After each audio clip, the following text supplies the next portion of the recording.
Ulcer के इलाज में 50 वर्षों का भरोसा।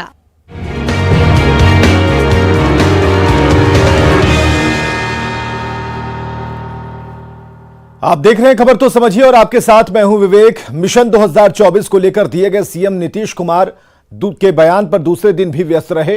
विपक्षी पार्टियों के कई नेताओं से उन्होंने मुलाकात की और सवाल यहां पर यह है कि क्या मुलाकातों से नीतीश का मिशन पूरा हो जाएगा? क्या नीतीश विपक्ष का मोर्चा बनाने में कामयाब हो पाएंगे? यह सवाल इसलिए है क्योंकि नीतीश पहले भी इस तरह की कोशिश कर चुके हैं। रिपोर्ट देखिए। सोमवार को सबसे पहले दिल्ली में राहुल गांधी से मुलाकात। सोमवार को ही कर्नाटक के पूर्व सीएम कुमारस्वामी से मुलाकात। मंगलवार को सीपीएम महासचिव सीताराम येचुरी से मुलाकात। सीपीआई नेता डी राजा से मुलाकात। दिल्ली के मुख्यमंत्री अरविंद केजरीवाल से मुलाकात। हरियाणा के पूर्व सीएम ओम प्रकाश चौटाला से मुलाकात।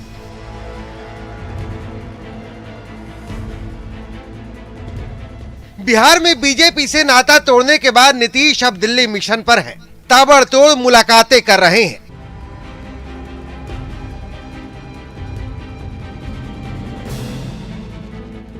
नीतीश कहते हैं कि पीएम पद का दावा नहीं है, पीएम पद के बारे में सोचते भी नहीं है, लेकिन प्रबल इच्छा है कि विपक्ष एकजुट हो, क्योंकि इसी में नीतीश की सियासत की आकांक्षा भी समाहित है। का हमारा कोई दावा नहीं, हमारी इच्छा यही है कि सब क्या बीजेपी के लिए अपना जो बातचीत करना नहीं, लेकिन एकजुट होकर आपका नाम प्रस्ताव में अगर आगे आया तो आप रिस्पॉन्सिबिलिटी लेंगे आप आगे कर लो। ये पहली बार नहीं है जब नीतीश कुमार महागठबंधन बनाने के लिए पसीना बहा रहे हैं। 2015 में भी उन्होंने कोशिश की थी, लेकिन तब वे सफल नहीं हो सके थे। बीजेपी नेता सुशील कुमार मोदी मानते हैं कि नीतीश का दिल्ली दौरा सियासी पर्यटन के अलावा कुछ भी नहीं है, क्योंकि नीतीश वो कारवां बनाने निकले हैं जो कभी साथ आ ही नहीं सकता। घूमेंगे क्या फर्क पड़ता है? क्या राहुल गांधी को अरविंद केजरीवाल स्वीकार करेंगे? क्या राहुल गांधी को ममता बनर्जी स्वीकार करेंगी? क्या केसीआर स्वीकार करेंगे? दिल्ली में आम आदमी पार्टी का मुकाबला किससे है? पंजाब में किससे है? कांग्रेस के साथ। सीपीएम का मुकाबला, लेफ्ट का मुकाबला केरल में किससे है? कांग्रेस के साथ है। टीएमसी जो है वो किससे लड़ रही है? तो इसलिए लोकसभा चुनाव में आपने देखा होगा कि बंगाल में भी बीजेपी 18 सीटें जीत गई। इधर नीतीश के पुराने रामचंद्र भी मानते हैं कि मौजूदा विपक्ष उन पंक्षियों की तरह है जिनके स्वभाव एक दूसरे से मेल नहीं खाते। वो विपक्षी एकता है या थोड़ा लोगों को खराब लगेगा कि पक्षी एकता में लगे हुए हैं। पक्षियों को जानते हैं ना, पक्षी में एकता हो सकती है क्या? कई पक्षी जो होता है जमीन पर है, कई पक्षी हवा में है, कोई पेड़ पर रहता है। पक्षियों के तरह तरह के भोजन होते हैं, कोई जल में रहता है। वही हाल है अपने देश में। जितनी पार्टियां विपक्ष जिसको कहते हैं, पटना में ही आए तो थे, केसीआर आए, क्या हुआ जी? ऐसे में सवाल उठना लाजमी है कि क्या वाकई नीतीश विपक्ष को एकजुट कर पाएंगे? सवाल यह भी है कि नीतीश पीएम पद के दावेदार नहीं है तो दिल्ली के दंगल में दम दिखा क्यों रहे हैं? दिल्ली से अमितेश सिंह के साथ पटना से शैलेंद्र कुमार की रिपोर्ट।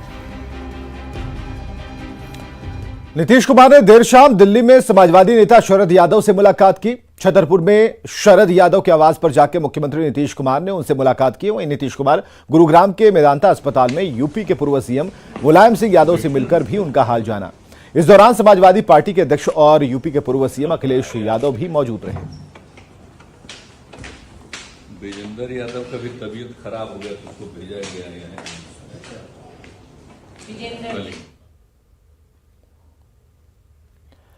तो नीतीश कुमार लगातार विपक्ष की लामबंदी कर रहे हैं और नीतीश की लामबंदी में कई पेंच हैं। यह पहली बार नहीं है जब नीतीश महागठबंधन बनाने की दिशा में प्रयास कर रहे हैं। 2015 में भी उन्होंने कोशिश की थी, लेकिन तब वे सफल नहीं हो पाए।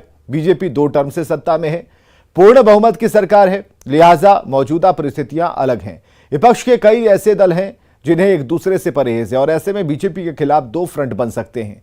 पहला फ्रंट जो कांग्रेस के साथ तैयार हो सकता है, दूसरा फ्रंट कांग्रेस के बगैर बन सकता है। तो सवाल है कि क्या विपक्ष की इस लड़ाई में बीजेपी को फायदा मिल जाएगा? अब आप समझिए कि जिस विपक्ष को लामबंद करने के लिए नीतीश निकले हैं, उस राह में कितने रोड़े हैं। बीजेपी के खिलाफ मेन फ्रंट बनेगा तो थर्ड फ्रंट का क्या होगा? नीतीश कांग्रेस के साथ मेन फ्रंट को बढ़ाना चाहते हैं। बिहार में भी कांग्रेस का समर्थन है क्योंकि नीतीश कुमार ने सबसे पहले राहुल गांधी से मुलाकात की। कई क्षेत्रीय दलों को कांग्रेस से परहेज है। क्षेत्रीय दलों की अपनी महत्वाकांक्षाएं हैं। दिल्ली में आपका सीधे कांग्रेस से फाइट है, तेलंगाना में टीआरएस की कांग्रेस से लड़ाई है, पश्चिम बंगाल में तृणमूल का मुकाबला कांग्रेस से है। ये तीनों दल कांग्रेस के साथ आएंगे, संभावना कम है। ऐसी स्थिति में विपक्षी एकता दो ध्रुवों में बढ़ सकती है। मेन फ्रंट और थर्ड फ्रंट का जो झगड़ा है यह बढ़ जाएगा।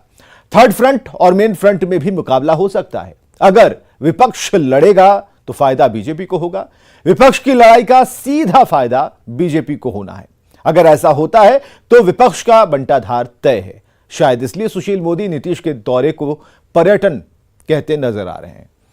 अब बात नीतीश कुमार की उस भाषा की जो बिल्कुल बदली नजर आ रही है। जो नीतीश कुमार अपनी शालीनता के लिए जाने जाते हैं, उन नीतीश कुमार की भाषा बदल गई है। कुछ महीनों तक नीतीश के सबसे भरोसेमंद आरसीपी सिंह के लिए नीतीश कुमार कैसी भाषा का इस्तेमाल करते नजर आए, देखिए। मुख्यमंत्री कैसा हो, आरसीपी सिंह बोल रहे हैं सर। पंची क्या नाम ले रहे हो? नाम नहीं लिया जाए सर। अरे क्या बात करते हैं आप लोग को ये भी पता नहीं है। उसको बताया कौन राजनीति, आप ये भी जान रहे हैं। आईएएस था, कौन बनाया था अपना प्राइवेट सेक्रेटरी, और कहाँ से कहाँ बनाया? छोड़िए ना सर। और उसको पार्टी में इतना हम दिए और राजनीति में भी उसको जगह दिए, उसको अपनी जगह पर बना दिया था। तो पूरा का पूरा बीजेपी के हाथ में चला गया। नीतीश कुमार मतलब शालीनता, नीतीश कुमार मतलब सौम्य और सधी हुई भाषा।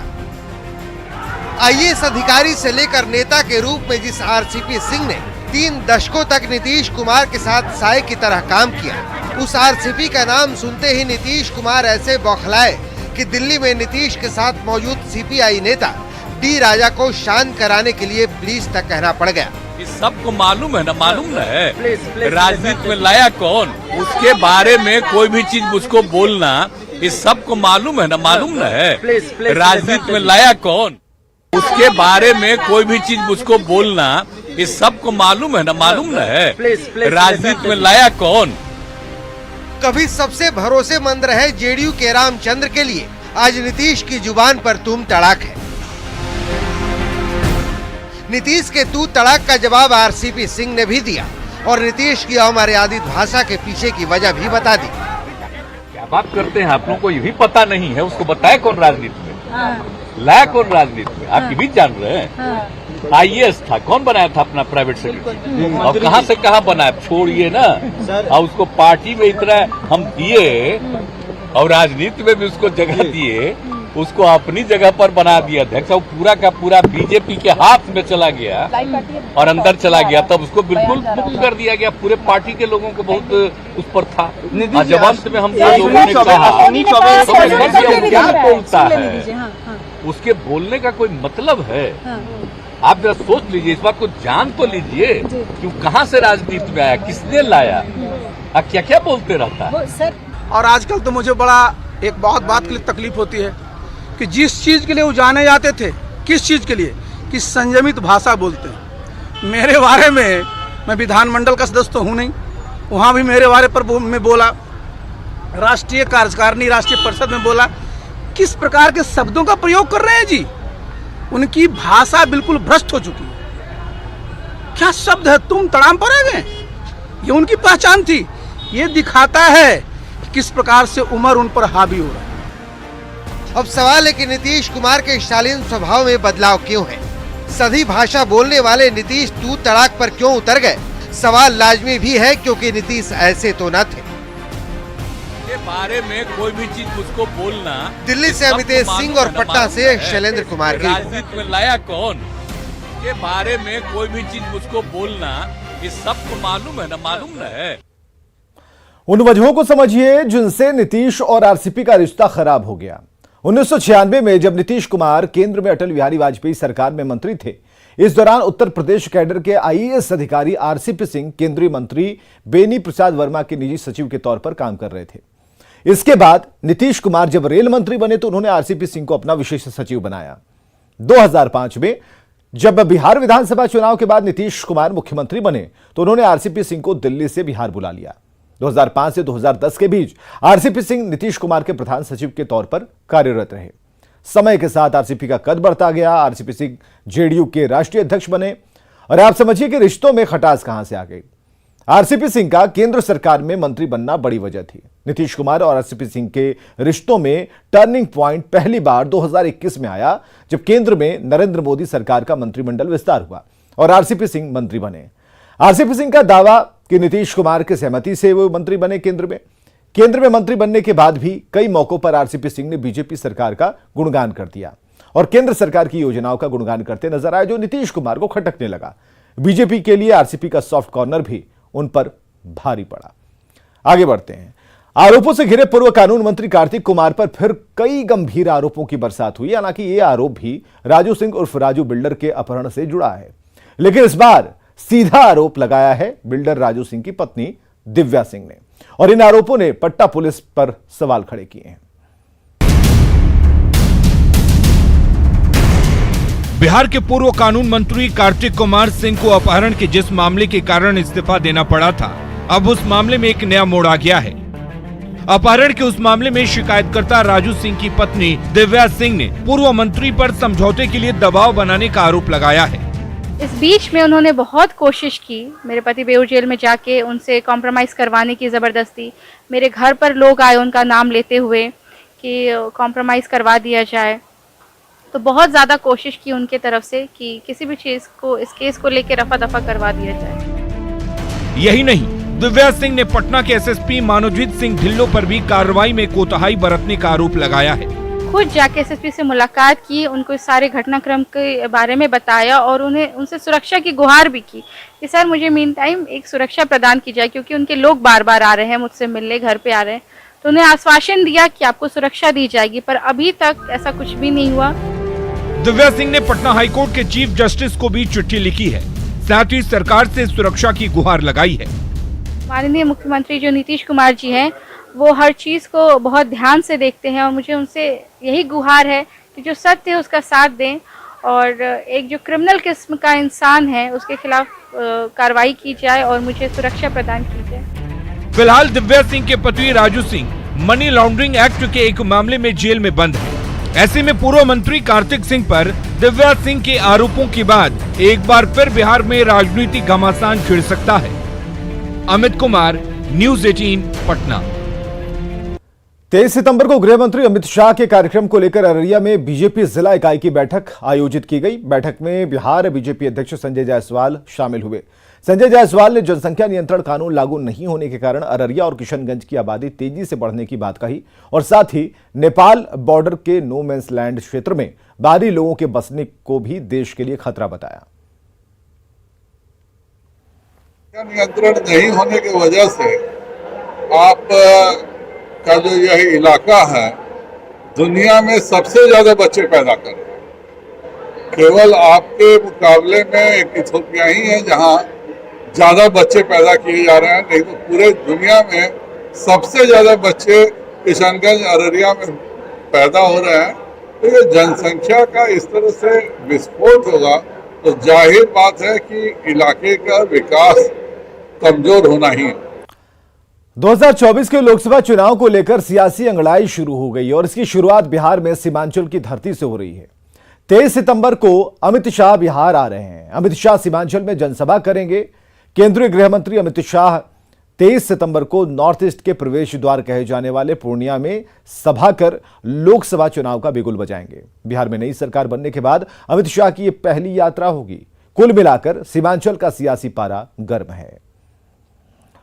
इधर पटना में एडीएम की पिटाई से घायल शिक्षक अभ्यर्थी अनिसुर रहमान ने भूख हड़ताल शुरू कर दी। पटना में प्रदर्शन के दौरान लाठियों से पीटने वाले एडीएम के सिंह पर अब तक कार्रवाई नहीं होने से अनिसुर रहमान नाराज है और इसके अलावा वे बहाली के लिए जल्द विज्ञापन निकाले जाने की मांग कर रहे हैं।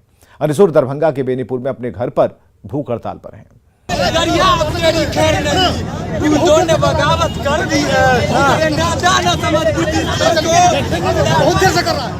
बहुत देर से नाटक कर रहा है। 22 अगस्त की ये तस्वीरें आपको याद होंगी जब टीईटी अभ्यर्थी डाक बंगला चौराहे पर प्रदर्शन कर रहे थे। हाथ में तिरंगा लिए अनिसुर पर एडीएम केके सिंह की लाठी इस कदर बरसी थी कि जैसे प्रदर्शन कर उसने कोई पाप कर दिया हो।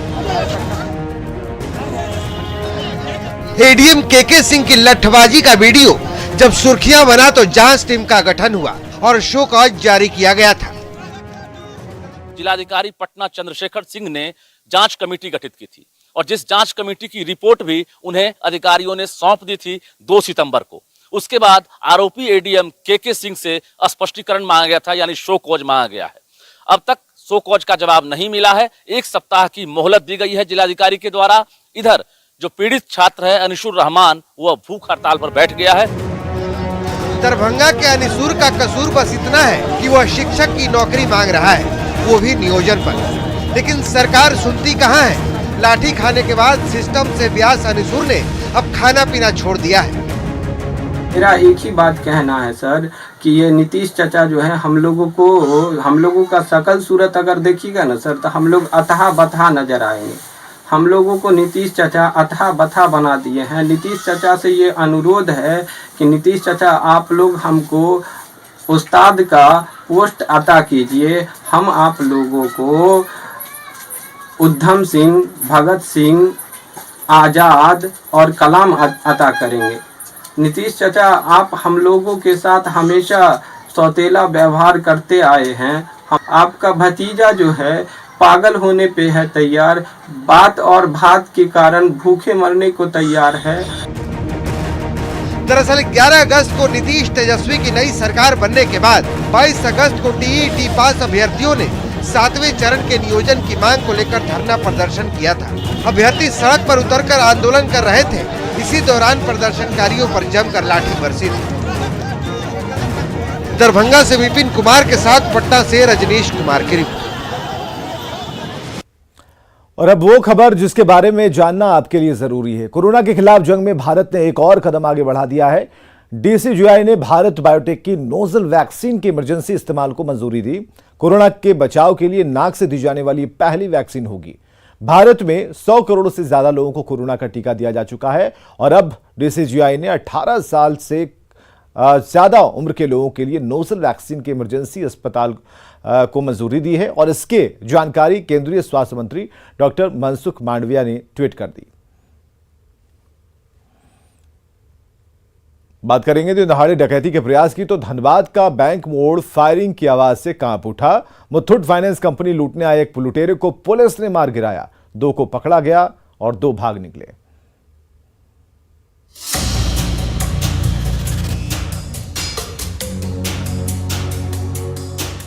धनबाद का दिल यानी बैंक मोड़ अचानक गोलियों की तड़तड़ाहट से थर्रा उठा। दिन दहाड़े मुथूट फाइनेंस कंपनी लूटने आया डकैतों का गैंग ताबड़तोड़ फायरिंग करने लगा तो पूरे कोयलांचल में कोहराम मच गया। शॉपिंग कॉम्प्लेक्स के अंदर गोलियां चल रही थी तो दूर खड़ी भीड़ चुपचाप गोलियों की आवाज सुन रही थी। कई घंटे तक एनकाउंटर चलता रहा। धनबाद पुलिस ने एक डकैत को मार गिराया और 2 को गिरफ्तार कर लिया, पर 2 लुटेरे भाग निकले। 5 अपराध कर्मियों की बात आई है, जिसमें एक अपराध कर्मी मारा गया, 2 पकड़ा गया, 2 फरार हुए हैं। उसके लिए पुलिस टीम उस पर काम कर रही है। जल्दी उनको भी हम लोग गिरफ्त में ले लेंगे। उनके बारे में बहुत सारी सूचना हमारे पास आ रही है। धनबाद के जिस बैंक मोड़ जैसे इलाके में कभी गहमा गहम थमती नहीं, वो इलाका गोलियों की तड़तड़ाहट से अचानक थम सा गया। मुथूट फाइनेंस में घुसे दुस्साहसी लुटेरे दनादन गोलियां बरसाते रहे तो धनबाद पुलिस के जाबाज जवानों ने अपनी जान पर खेलकर उन्हें चारों ओर से घेर लिया। इसके बावजूद 2 लुटेरे पुलिस को चकमा देकर भाग निकले, पर धनबाद पुलिस ने पिस्टल, कारतूस, टूल्स और लूट के औजार के साथ 2 आरोपियों को दबोच ही लिया। इनके पास कुल 3 जो तीनों अपराध कर्मी थे, ये automatic weapon, semi automatic weapon इनके पास था, जिससे इन्होंने फायर किया है। वो वेपन हम लोगों को मिल गया है और उसको भी हम लोग उसको फर्दर जांच के लिए फर्दर फॉरेंसिक्स भी भेजेंगे। धनबाद के बैंक मोड़ का इलाका शूट आउट की आवाज से थर्राता रहा, पर धनबाद पुलिस ने डकैतों के गैंग को पछाड़ दिया और लूटपाट की बड़ी कोशिश नाकाम कर जनता का भरोसा जीत ही लिया। संजय गुप्ता, न्यूज़ 18, धनबाद।